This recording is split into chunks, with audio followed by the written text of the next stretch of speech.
Hancock is our next Lion legend, a UNA pitcher from 2002 to 2005. He was a member of North Alabama's 2002 and 2005 Gulf South Conference East Division Championships. He went 20-5 in his career in 58 games played with 128 strikeouts. He went on to coach at North Alabama for 10 seasons, helping the program win over 300 games. He most recently spent the last 3 years as the pitching coach at Troy University and just recently announced he's accepted a job with the San Diego Padres. Matt Hancock, thank you for taking the time to be our next Lion legend. Thanks for having me, Ben. Glad to be here. Just a few weeks ago, you posted on social media you had accepted a job with the San Diego Padres. Tell UNA fans exactly what you're doing with the Padres. Yeah, so I'm out here in Peoria, Arizona, which is home of the spring training site for the Padres, which is where I'll be all summer and fall, working with their AZL team, which is essentially rookie ball, young prospects, young arms that need development. Some guys they've got invested a good amount of money into, and the goal is to teach them how to pitch and turn them into prospects or get them to the big leagues sooner than later. We're going to jump into your career at North Alabama, your coaching career. We're going to talk about it all. But first, your wife played soccer at UNA. She finished her career as the program's all-time leading scorer. You had a great run. We're going to go through this place, the University of North Alabama. Just what does it mean to you and your family? It means a lot. It's funny, Ben, because when I was growing up, we bounced around. I lived in Louisville, Kentucky for a little bit. Then I lived in Nashville, Tennessee through third grade, through high school. And then I landed in Florence. And, Emily and I spent, she had come from Dallas, but Emily and I spent 16, 17 years in Florence. And it's a place we consider home, to be quite honest with you. Now we're all the way out here on the West Coast, but it's the longest that I'd ever spent in one place. And the university itself was awesome. The people there are awesome. The community, awesome. So it means a lot to us. And I was lucky that my paths crossed with UNA. Let's jump into it. First and foremost, for you, athletics growing up, baseball, football, basketball. You played 3 sports at Hillsborough High School. What's the Cliff Notes version of your high school athletic experience? Average. No, I had a great high school athletic experience. Hillsborough is a big public high school right there in the middle of Nashville. I just loved competing. I was an average football player. I was an average basketball player. I guess I was good enough at baseball. But the old model of playing 3 sports in a high school season like that doesn't exist anymore. Kids are, they have to pick their sport and specialize in it. And they might be able to sneak in a second one, but getting to play all 3 in a big city and against really good competition and a lot against good athletes, it was awesome. It was awesome. Playing college baseball, when did that start popping in your mind as something you could do? I knew I probably had a chance about my sophomore year of high school, but recruiting then wasn't done the way it is now. You didn't commit when you were a sophomore in high school or rarely even as a junior. So, it's kind of the same setup with you go to these travel tournaments and such, but recruiting was not the monster that it's become these days, especially with, as early as kids develop. And so we didn't have to make commitments. So I had in my mind about sophomore year that I got a chance to do this, but I didn't actually commit to UNA until the spring of my senior year. So it was one that popped up late on the radar for me, and boy, I'm sure damn glad I found it. So ultimately, choosing North Alabama, what led to that decision? For me, it was the tradition, the winning tradition. I wanted to win. Obviously, I wanted to go to a place where I could play early, but I knew that any situation I was going to be in, I was going to have to earn that. The most appealing thing to me about UNA was just the fact that they won and they expected to win. It wasn't just in baseball. It was cool, having a good football program, good basketball program, and you could tell that the athletic department had expectations, and that was really cool. So, when Coach Lane and Coach Keene ran into me up in Nashville on a random night, and saw me pitch and, introduced the program to me. It was extremely appealing. And, I'll never forget the media guide they sent me.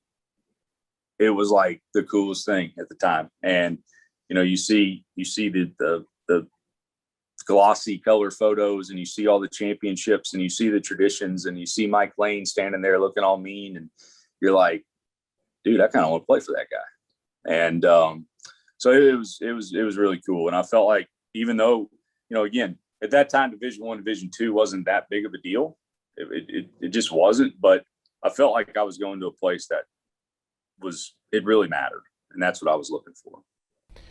You'll arrive on campus. You mentioned the tradition. UNA was just a few years removed from an appearance in the College World Series. But what were your initial impressions of campus and the city? Oh, I mean, the campus stuck out to me right away. My freshman year, I lived in the dorms, so I didn't really get off of campus that much. My wife still makes fun of me because I knew like one route to Walmart, and it was the longest one. So, once I actually got out and moved off campus, I learned how to navigate Florence a little bit better. But, the campus experience in itself was awesome. Live right across the street from the field, walk over every day, practice, go to class, back to it was great. So, it was a little bit of an adjustment as all freshmen living in the dorms, but all in all, it was a great opportunity. So, hey, let me backtrack real quick if it doesn't get us too far off. But I got a great Coach Lane story for you about my recruitment process. So he tells me after the visit, he's like, I need to know something by the end of the week. And my dad and I had come in the weekend prior, and I'm thinking, well, he'll probably call this weekend or whatnot. And you got to remember, no cell phones at this time, right? Like they were just kind of hitting the market. So everyone had a home phone number, and that's where calls were made. So I hadn't heard from Coach, and he said he would call me. And it was Friday night. So I decided I was going to go out with my friends, do high school things on a Friday night. And I get back in, and I'd made my decision as where I was. I knew I was going to UNA, unless something crazy happened. But I get back in Friday night, and there's a notepad that my mom had left by the phone. She said, "Coach Lane from UNA called." And I'm thinking, uh-oh, missed his call. I mean, it's 11:30, so it's too late to call him back. Says he'll call tomorrow morning. So I take the portable phone upstairs with me to my bedroom and put it by my bed. And sure enough, the phone's ringing at 6:30 a.m. on a Saturday. "Is this Matthew?" "Yes, sir." "Coach Lane, UNA, are you ready to commit?" I said, "Yes, sir." "Good deal. Glad to I'll call you back later with some more information." And I woke up like an hour and a half later. I'm like, did I commit, or was that a dream? Like, who calls at 6:30 in the morning on a Saturday? Only Coach. That's great. Everyone loves a good Mike Lane story. We were hoping to get a good Mike Lane impression from you. The legend goes you give a great impression. But Mike Lane, you played for him for 4 years. Then you coached with him. What was it like playing for him first? It was hard. It was hard, but that's what you want. I mean, he challenged you. Coach was a guy that he gets this, I don't know, persona about him. People think, well, he doesn't care about the kids, or he pushes them too hard. And that's just not true. Like, he really cares. And he cares because he wanted us to get better. Like, he demanded the best out of us. And when we weren't at our best, he let us know. And sometimes you didn't like hearing that, but that's the reality of it. Like, he really, really pushed you. And, so, as playing for him, you respected him. You knew all the great things he had accomplished, and you knew that every day you were going out there, you're going to get pushed to the brink. And if you were prepared for it, it was an extremely rewarding experience. So, when I got done playing, to say like, man, I survived 4 years of that, and, I'm a better person for it. And it was awesome. And then coaching with him, here's the thing. Here's where I was way off track. Like, I got done my senior year, had a pretty decent career, and I'm like, yeah, I want to coach. So I still had a year's to get my undergraduate degree. And I thought, well, I'll just waltz right in this thing and I'll be the man and I'll just kind of get to hang out with players and, drag the infield and just be something cool to do. No, not even close. Like, you just went straight to the bottom of the totem pole, and Coach Lane's just, pushing me, and he's on me and he's chewing me out, probably more as a coach than he was as a player. And, we slide into the time to hire a GA, and I thought, well, he'll for sure hire me. And he flat out told me I wasn't good enough to do it.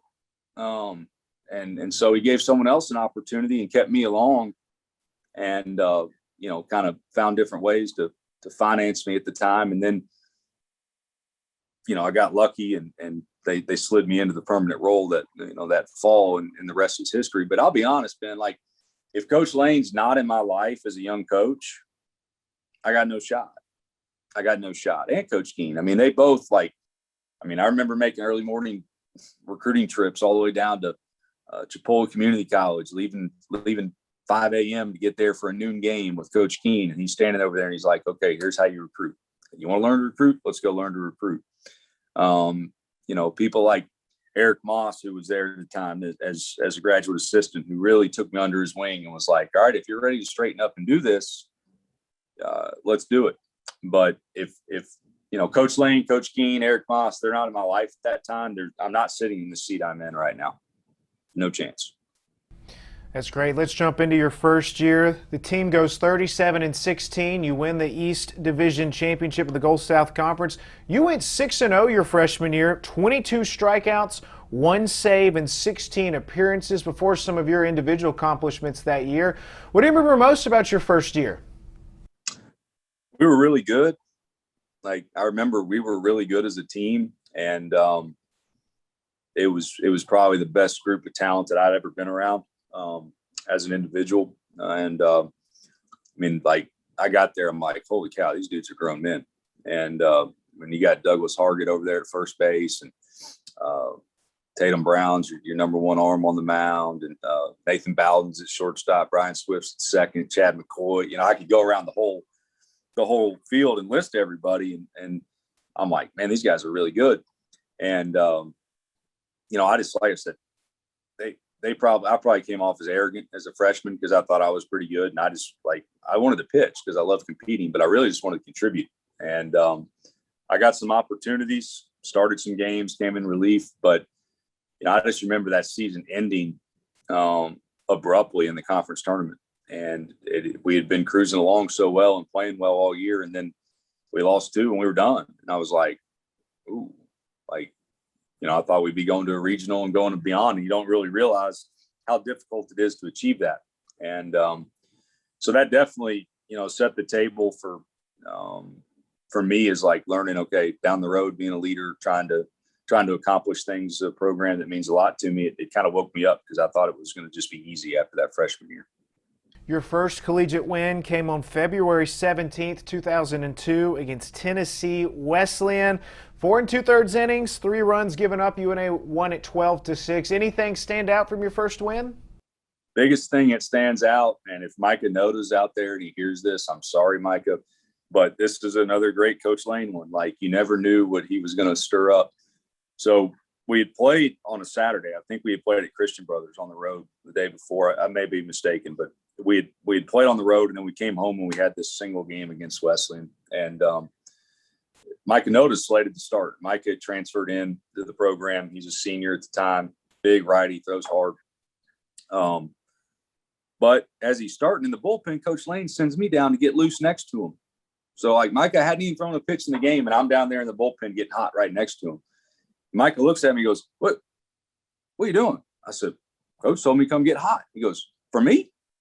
I haven't even thrown a pitch yet. I said, I don't know what to tell you, man. I'm just doing what I was told. So I'm getting loose right next to him. He lasted 3 batters, and I was in the game. So I don't know if Coach just didn't want him to pitch that day and was trying to psych him out, or just, I don't know, maybe it just didn't go his way. But that's the thing that stuck out, as I entered in the first inning after getting loose next to the starter in the bullpen. And then I just remember getting outs. So that was a cool day. That was a cool day for sure. Let's jump into your second year. You go 5-0 your sophomore campaign. So you open up your career at UNA going 11-0. Were you feeling unbeatable at that point? Unbeatable is not the word, but probably thought that I was a little bit better than I was. Probably thought I was a little bit tougher than I was, especially mentally. But yeah, I felt like I was in a really good place, and I went off after that sophomore year and pitched in the Mink League in Missouri, and probably had the best 3-month baseball stint of my career on the mound. So I'm coming back and I'm thinking, man, I'm the dude. Like, I'm going to be really, really good this year. And junior year didn't really go that way for me. Really, really had some struggles. I think the record was maybe 2-2, something like that. And I just couldn't get out of the fifth inning. And it was a year that really made me grow up as a player, because, here's the deal, Ben. I was one of these kids, like all these kids we coach. We all want to teach the mental toughness side. Like, you got to be mentally tough. You got to be mentally tough. And all these kids think they're mentally tough.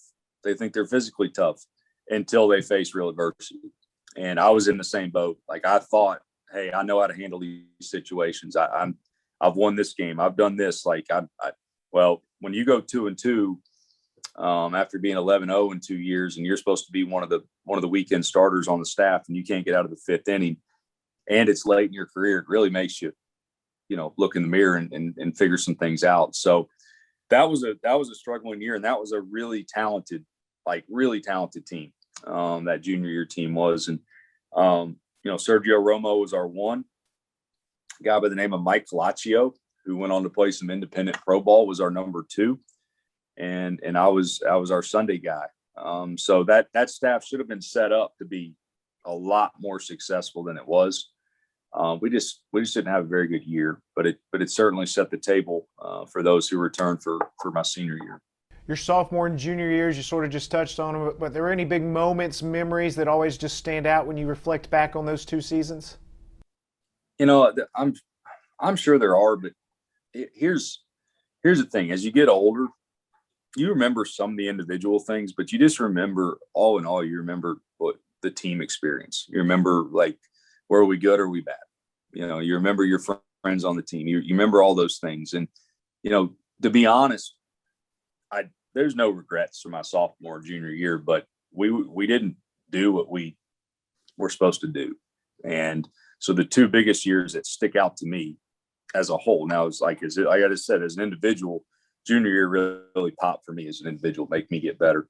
But as a whole, the 2 best memories I have are freshman and senior year, for sure. So let's jump into that senior year. A great year for you, some great career accomplishments, but you started that campaign going 2-3, and then you rolled off 5 straight wins to wrap up your regular season. What was it that started clicking for you after that slow start with the 5 straight wins? I don't know. Our team was kind of that way that year. I mean, we started off, and I want to say we had like the craziest opening weekend that year, because I think we played 4 games and like 2 doubleheaders. Like, it was maybe a triple header in there. I can't remember. It was a nutty start to the season, and we look up and we're like a game above or a game under 500, about 16, 17 in, and I just remember we think we were 2-4 at one point in the GSC, and we're playing West Florida. Big Sunday game. We're down, I think it was 8-3, something like that, in the 5th, and boom, here we go. And we didn't lose another GSC game until the GSC tournament after we beat West Florida that day. I mean, it was just an incredible run on a team that was super talented. Mike Klug, unbelievable player. I mean, Aaron Hauser. I mean, we had players everywhere. Job Fugis at shortstop, Barksdale in the outfield. I mean, we were really, really good. And, but for me, you're right. I'm back. I'm a senior, 4th year. Like, I'm one of the few guys that is, I mean, I think I came in with like 11 freshmen in my class, and I'm pretty sure I was one of 2, if not one of 1 that Kroger was there. So Kroger and I were the only 2 that were there the whole time. So seeing all these guys kind of fall by the wayside. So here's this program that, at this point, I'm really taking pride in. And, I kind of got off to a slow start, and I'm thinking, here we go again. And, here's Coach Lane and his mind games for you. And this is what he was so good at doing. Where we went out to Central Missouri and played a non-conference weekend. The setup was we played Central Missouri, Fort Hays State, and then there was an NAIA program that was out there that we were going to play. I don't remember the name of the NAIA program, but he comes up to me that weekend and he says, "Hey, you're going to start against this NAIA team." And I said, "Oh, okay." I hadn't started the previous weekend. I was kind of searching for a role after getting dismissed from the early rotation. And he said, "You know why you're going to start?" I said, "Why is that?" He goes, "Because they're not very good. And I think you can get them out. So go out there and do it." I said, "Oh, okay." And I think I went out and had 10, 12 strikeouts, just dominated. And he's right. They weren't very good. And he said, "Hey, good job. That wasn't bad. But it don't really count because they weren't very good. But you did a good job throwing strikes." So I'm thinking, okay, no problem. Appreciate the token start. This is great. We go play West Georgia the next weekend, first conference weekend. He comes up to me on Wednesday and he says, "Hey, got game one. Ready to go?" I said, "Game one? I just went from throwing against the not very goods." And he's like, "Well, if you can't handle it, what?" No, I said, I'm good. Let's go. And I got beat that day, but I threw well. And it's kind of set the table for the rest of the season. And as that team clicked and we gelled, and, I give Coach Keene a lot of credit for my senior year because I think somehow, some way he was able to convince Coach Lane, let's stick with a consistent rotation. Let's not just, if he struggles this game, let's demote him here. And, we had myself throwing the first game, Brock Hunton through game two. And boy, it was a really good duo as we went down the stretch. So really fun year. Great career accomplishment for you. You go 7-3. You pick up your 20th career win. We're going to talk a lot about 20 wins at North Alabama and your association with that. But at that time, you became just the third pitcher in program history to win 20 games in a career. What was that like for you as you sort of were chasing that record book? It was cool. I can't really remember if I knew how prestige that was at the time. I want to say I had an idea, but I don't think I really grasped that until it was all said and done. But the product of wins is just having good teammates and being around guys that help you accomplish the wins is the way I look at it. And, just to be a part of a program for 4 years is a really cool experience. You see all the transfers now. And look, I get it. Everyone's trying to find a spot for them, but to be able to root yourself in one place, go through it, and then look up at the end and see yourself in some form of a record book is obviously awesome. The downside of all those wins and those appearances was also led the school in hits allowed when I got done playing. So there I am, second or third all-time wins, but I also had given up the most hits in a career. But the one thing I didn't do is I didn't walk anybody. You're going to have to earn your way on base. So that's what I've always been able to preach to my pitchers over the years is look, you want to win, throw strikes, because look, I won 20 of them and I gave up a ton of hits, but I didn't walk anybody and I won. So you start walking people and you added those hits. Now you got a problem. The thing that makes me so mad about it, Ben, though, is it should have been 21 wins. And if Coach Lane's watching, here's my beef. We're at conference tournament my senior year. I go CG game one against Arkansas. Was it Monticello or Tech? Monticello. Go CG. I think they had 4 hits that day, and the same kid had all 4 hits. He hit for the cycle off of me. So we win 9-1. But I go, 120 pitches, whatever, threw great. Again, we're on this win streak. Next night, Hunton gets beat by West Al. Boom, poof, out of nowhere. And we haven't felt that in forever. So, now we got to go in the losers bracket. So I believe we played Montevallo next. We handled them well. And the whole setup was for me to throw in the championship game, come back and do that. So, but we had to beat Delta State. So wake up the next morning and Josh Penny's and, hey, let's go to the YMCA. Let's swim some laps. Let's go, get some rehab stuff going and get the body going. Sounds good. All in all, thinking I'm pitching then like 48 hours from now, not today.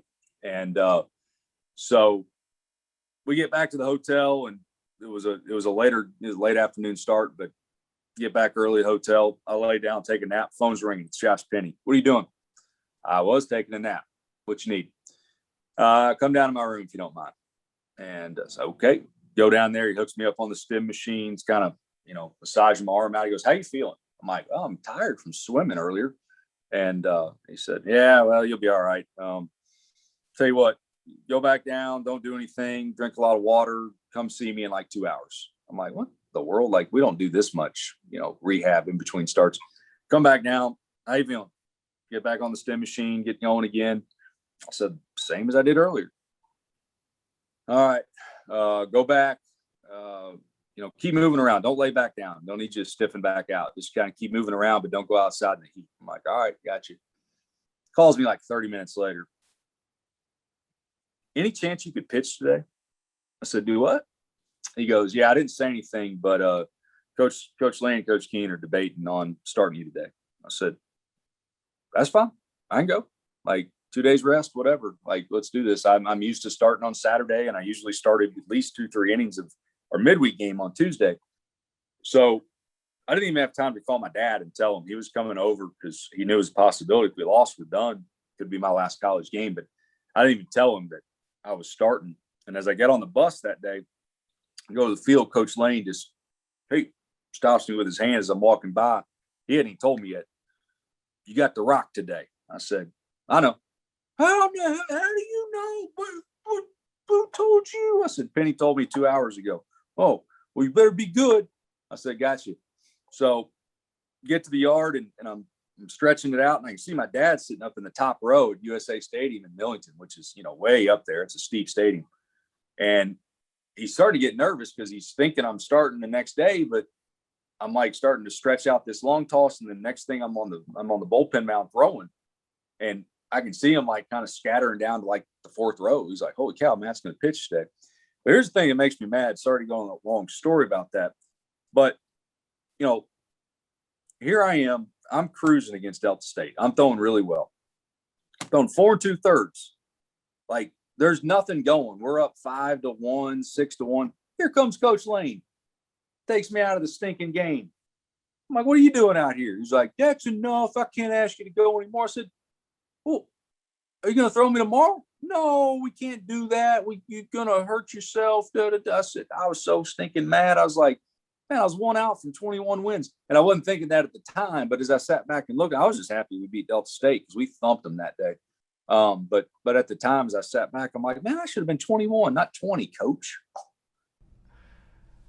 So you guys win that Delta State game. You pitch them into the championship game. West Alabama 7-6 to force the championship showdown. You guys ultimately ended up losing that ball game, but you talked about your experience through the tournament, but that run as a whole with that group, how special was it? It was awesome. It was awesome. And we just came up short in game two. Like the game one was a real battle. I'll never forget, Job Fugis saved the game-winning hit from them up the middle, and it was like the slow motion dives you've ever seen. And I swear he laid there for like 5 minutes with the ball before he flipped it to second to get the third out. I thought we lost, and then here's Fugis just flipping the ball to second, and we lived to fight another inning. Losing game two was devastating, just because we won regular season championships. I wanted to win a tournament championship. I really did, but we also thought we were going to a regional that year. And, when you win 39, 40 games, you would go on the streak that we were on. I think in some of the polls, we were ranked 6th or 7th in the country. And not to get that opportunity, well, that really, that hurt us. And I'll be honest, that was just probably the first time. It's one of the most truest emotions I saw out of Coach Lane. We had to tell that team that we were done. And, I didn't understand why he wanted to take me out of that Delta State game and then not let me pitch the next day. But in his mind, we were going to a regional. and he was trying to do me a favor by, hey, let's preserve. And, just how it goes sometimes. So, but I talk about that year all the time, that senior year and that group, and just how it didn't get off to a good start and how we stuck together. And, we could have made a lot of excuses along the ways, but we did. We just kept playing, and we became a really good team. So your playing career wraps up. You mentioned earlier, then you take on the graduate assistant role, but you talked about how much Coach Lane and Coach Keene sort of shaped you. But when Coach Lane retired, what did it mean for you to get the shot to sort of become the pitching coach at North Alabama? Well, that was obviously I got lucky. I got lucky. I mean, and for Coach Keene to trust me, to say, hey, here's a young coach who all he's really done is he's been a GA.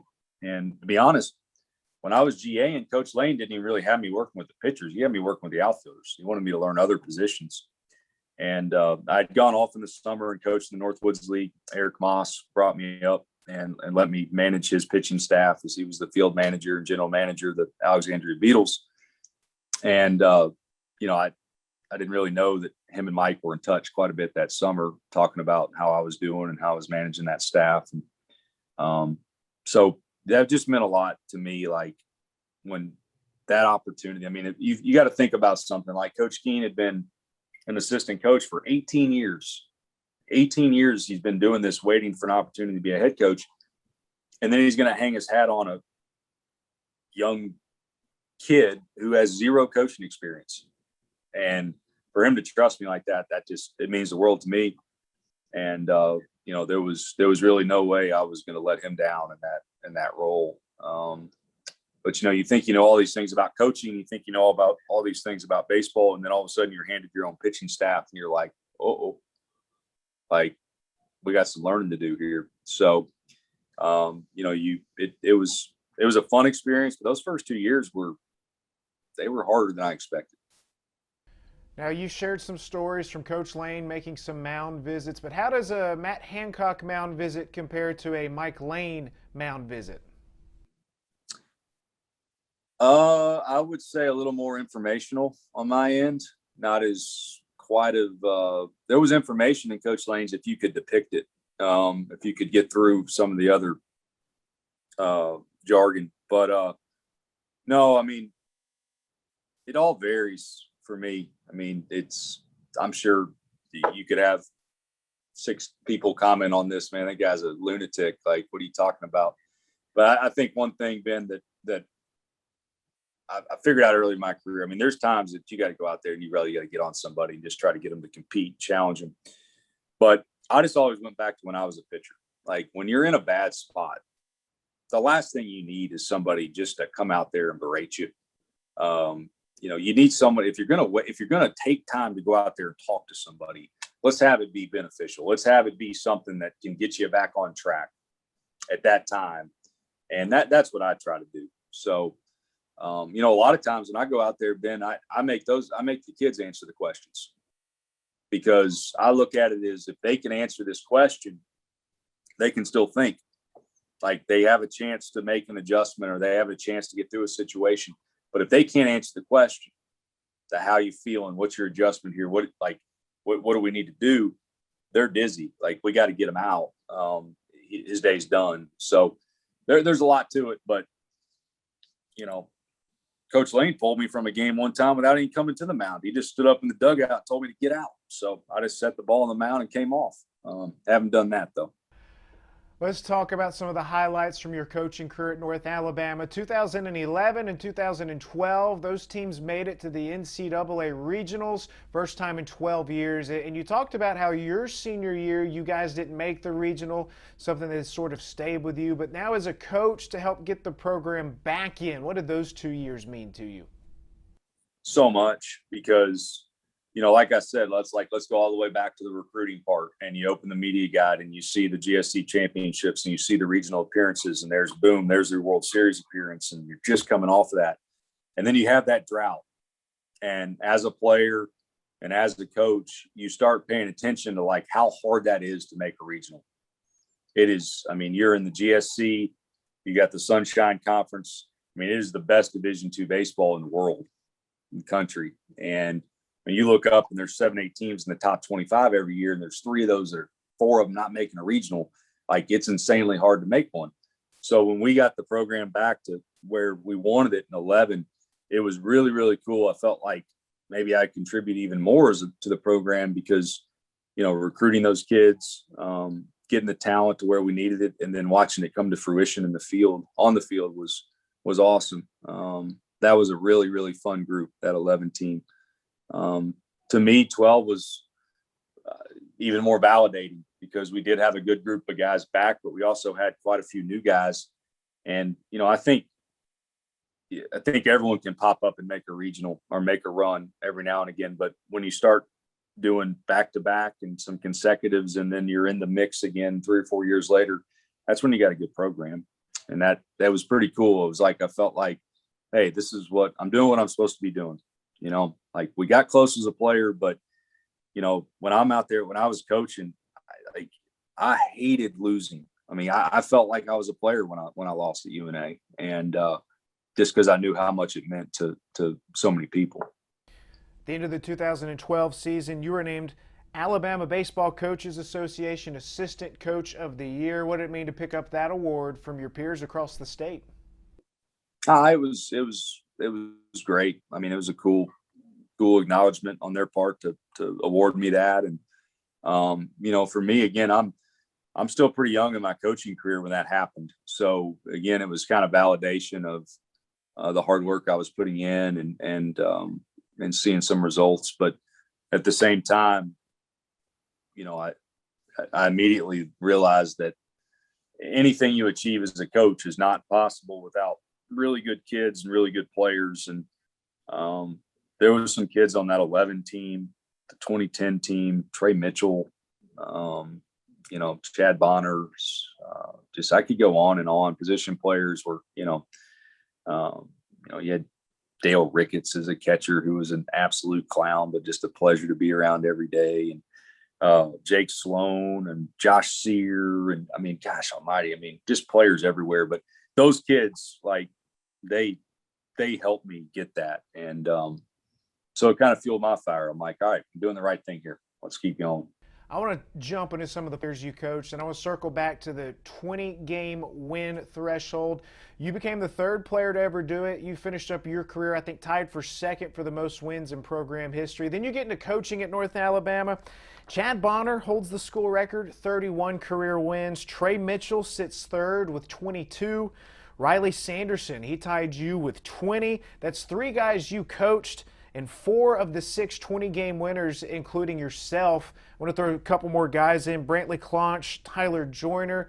They both won around 18 games. So, including yourself, you were affiliated with 5 of the school's top 9 players in terms of wins. Watching these guys achieve some of the things you achieved, etch their name into the record books. I mean, how special was that for you? Really cool. You know, I think as a coach, you try to inflict your personality and who you are as a player and your work habits and your traits. You try to like infiltrate that into your players. And my biggest goal when I got the pitching job at UNA was I wanted to develop consistency, and I wanted to really have a program of development. And I felt like, you know, probably Trey Mitchell. Well, it was Trey Mitchell that helped me get that rolling. And, you know, Trey was talented, but he wasn't over talented. And that's no knock on Trey, but I mean, he was just a blue collar dude who really, really worked. He's from Central High School, and all the attributes he had as a person and his work habits made like you just cheered like hell for that kid to be successful, because he did things the right way. And I told myself early on, like after the first year, like I want to build my pitching program around that guy. Like that is the staple of what I want everything we do to be. And he got off to a terrible start his sophomore year. We propelled him up there in the number 1 slot. I think he was 0 for 3. And It kind of reminded me of my junior struggles a little bit. Like the stuff was plenty good, but he was just struggling. And we had some heart to hearts. And I told him, I said, hey, man, I promise you this. I can't guarantee that it's going to get better. But if you start second guessing all your hard work and you're second guessing what you're doing here, it's not going to get any better. I can guarantee you that. I said, it's like life, man. It's not fair. Put your head down, get to work, and be who you think you can be. And boy, he just took off running and, had a tremendous career. And it was validating for me because when you look up at the end of his career and you say, okay, here was a guy that was not a highly touted recruit. And look what he just accomplished, and look at the values that we tried to approach with him and teach. This is the groundwork of the pitching program. Like, he's a dude to see him propel into the pitcher he was in 2011 at the end, in 2010, just incredible. And it reassured me, okay, let's do this thing. Like, let's see it going. So then you got a young Chad Boughner, like in his footsteps coming up behind him. Right. And boy, if you could, I don't know if you remember the movie Grumpy Old Men, but if you could get Mitchell and Boughner in a room together, it is very Grumpy Old Menish, even at a young age. And, there's Chad Boughner, the walk-on from Florence High School. He hardly even pitched that much in his high school career. He's this long, gangly deer, baby deer walking on ice, look to him. And boy, he took Trey. He just followed what Trey did. Like, well, he works hard, so I'll work hard. You want me to do this, coach? I'll do this, coach. And he just do. And he's so super, super, super quiet dude. And he just competed, and he just kind of shattered everything Trey did by the end of it. So seeing those two guys come through, mention Riley, he was awesome to see because he really struggled early, super talented arm, pushed through, getting to 20 wins for him was cool. And I knew that was a big thing for him. Like, he told me down the stretch, he's like, I'm going to catch you. I said, bring it on, man. I said, pass me. And I think that's the thing that was so cool for me, is watching, again, like, talk about player coach, you spend 4 years as a player at a place, when you're back and you're coaching these kids and you feel like you're fueling them to be like better than you were and giving back to the program. That's a really cool feeling. So those guys were great. Then to add to it, Tyler Joyner, drafted by the Orioles. He's up in Double-A now, I believe. Continuing to watch him excel, get that taste of professional baseball. How exciting is that for you? It's awesome. I mean, I keep using the term awesome in this Zoom, so I apologize for that. But Joyner is the coolest story as it comes. He had one other offer besides us coming out of Jeff Davis Community College, Miles. That's it. And so we're looking, it's kind of late in the fall, and you got to, like, we're losing quite a bit on the mound from the year before. And we're looking for some starters. And Coach McGregor had gone down to the South workouts early in the fall for the junior college programs down there. And he had Joyner's name circled. And, 87, 88, curveball's pretty good. So early signing period wraps up. Coach Keenan, we didn't think we got like one guy that we wanted. So we're still looking for an arm or two. And Coach Keenan just asked Nick, did anybody stick out in your packet from the fall? And he says, this Joyner kid's interesting. Well, we make some calls, have him up on a visit. His whole family ordered a cheeseburger, like the same cheeseburger. All of them. Is sitting there kind of laughing. I still give him a hard time about that. But a real good visit, but we still didn't know what we were going to do with him. So Coach Keen goes down early in the spring and goes to see him throw, and he's sending me some video of him. And he's like, curveball's real, but there's some control issues here, and I could see mechanic wise what he needed to do. But I said, I'm in. Let's take it. And Tyler comes from a great family. Tyler arrived on campus with the attitude of what I need to do to get better, and he never balked at one thing I said.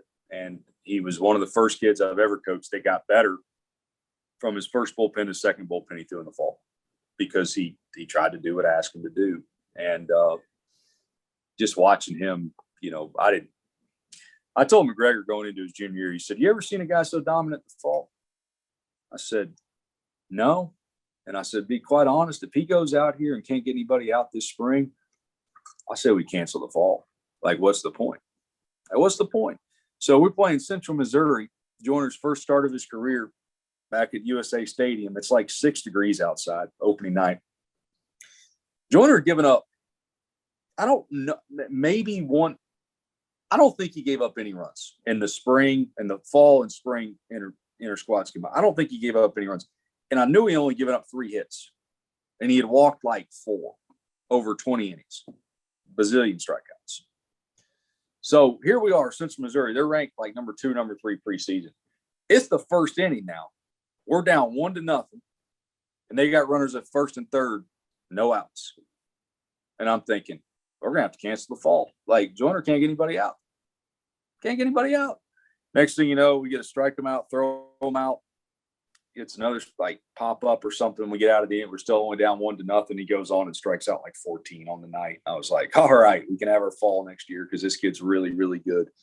And but I didn't know he was going to dominate like that. Ultra competitive. You never know how competitive they are until they're thrown in that arena. But I'm not surprised at the success that he's having in minor league baseball because that's just who he is. He's not going to fail. He's not. He certainly had a great career at North Alabama. So you leave North Alabama, 3 years at Troy as the pitching coach. How can you tell us about that experience and what it was like for you down at Troy? Great opportunity, great people. Obviously, what got me to what allowed me the opportunity at Troy was, the success that we had at North Alabama and some of the great players that I was coached and helped in that process. But I had a good relationship with Shane Gerke, who's a recruiting coordinator down there from his time at West Florida. And, he was there in 2011 at West Florida when they won the national championship. And he always told me, he's like, man, he's like, we're good friends. But he goes, I tell you, if it wasn't for us in 2011, you guys would have won the national championship. I said, I think you're right. And, but we had a good relationship. And so when that opened up, he called me to gauge my interest. And I knew Coach Mark Smart, the head coach down there. Never really sat and talked with him much. But Coach Gerke helped me get my foot in the door, went down, interviewed, and it was a really good opportunity. The thing I learned quickly about Troy, I mean, it's same kind of size campus as UNA, town's smaller, but they're really invested in their athletics there, and the facilities speak it. It's a big time feel to it, and they had some resources that, because of where they're at budget wise and where they're at in their process, the Division I transition, and they're years and years down the road and been competing at a high level. There's some resources there that I had that I did not have at UNA, and I approached it the same way as I did at UNA in terms of how I want to coach and philosophy and style and learn some new things. But having the data and the technology at my disposal there, it helped me. It helped me become a better coach. I studied it, and it's probably helped me get this opportunity with the Padres at the same time. So very, very grateful for my time at Troy. Coach Smart, incredible human being. Coach Gerke, great coach, great friend. Going to miss working with those guys daily. Now the San Diego Padres, but you're not the only Hancock getting a taste of big league baseball. Your brother, great career at Central Arkansas. He was drafted by the Royals. I know he's still going strong as well, but what's it been like for you watching him go through this process? It's really cool. We're 14 years apart, same parents. Like, my dad got me out the door, got me through college, and just like, I got to do something here. And so William came along, and I'm proud of him. He's worked incredibly hard. I didn't get to watch him a ton growing up because of the age gap, but there was times where I was able to make some summer league events and go to World Series and stuff with him, and even popped in and surprised him one time on a recruiting trip out to Wichita and watched him play at Central Arkansas. So really proud of him. Really good athlete. I guess the older genes in my family aged better. And he got a little bit more talent than me, but I still tell him I'm a better athlete. So, but I'm really happy for him. And of course, copycat world, he goes and his wife's name's Emily. So I'm like, come on, man, like not very original. So we got two Emilys in the household as daughter-in-laws. So Now, we do need to talk back about your wife. We mentioned her at the start, but she had a great soccer career at North Alabama. You a great baseball career. Do you guys get into arguments over who's the better athlete in the family? it's not worth my time arguing with her about that because she's going to come out on top. She was a lot of fun to watch play, and she was a really good athlete, really competitive. Her competitive mindset, my competitive mindset make for some interesting dinner discussions at times because we're both so hard-headed. But it was really cool getting to know her, and it's just one of those things that the good Lord just, it's funny how he makes things work and paths cross. And I'd never forget when I first met her, and here we are all these years later. It's really crazy. But yeah, she was a really good athlete, and my dad, he's such a mess. He's a minister, so he did our wedding, and he's literally walking around the reception, and people are coming up to him and congratulating him and and he's saying, well, the biggest the thing I'm most excited about, Emily, is she's a great person, beautiful, we're great personality, but she's really bringing some speed into the family. She's really, really fast. And that's something that we're lacking. And I'm standing there, I'm like, Dad, we're not a horse farm. Like, what are we, so, and I can say I have seen her foot speed pay off a little bit for Bryce because he's a little bit quicker than I was at that age. So she gets all the credit there. And let's wrap up with an update on your kids. UNA fans will certainly remember Haley and Bryce at events. How are they doing now? I wish Hallie still remembers UNA a little bit more. Bryce remembers it. He was just a little bit, he was 4 when we left. So he was a little bit young to really be entrenched in it, but Hallie's really, she's, we still, on the ESPN Plus, they see North Alabama scroll across anything and they turn it on immediately and they're cheering and going crazy. But they're both doing great. Bryce is 7 now. He's playing lots and lots of baseball. Played some soccer in the fall, but we've joined the dark side of travel baseball already, and he's doing that. He's doing all-stars this summer. Hallie does competitive dance. They even have a travel version of dance these days. So she does that, and she's doing the swim team stuff. So they're back home in Troy right now. It'll be a tough summer. Emily and the kids are staying there until August. And then they're going to move out here to Arizona, and we're going to try to get everybody signed up for school and start living a normal life out here. Matt Hancock, it's been great going through your career, reminiscing about your playing days, catching up with you with what you're doing now. UNA fans, I know, will be pulling for you out there with the San Diego Padres. Thank you for the time, and best of luck. Thanks a lot, Ben. Thanks for having me on.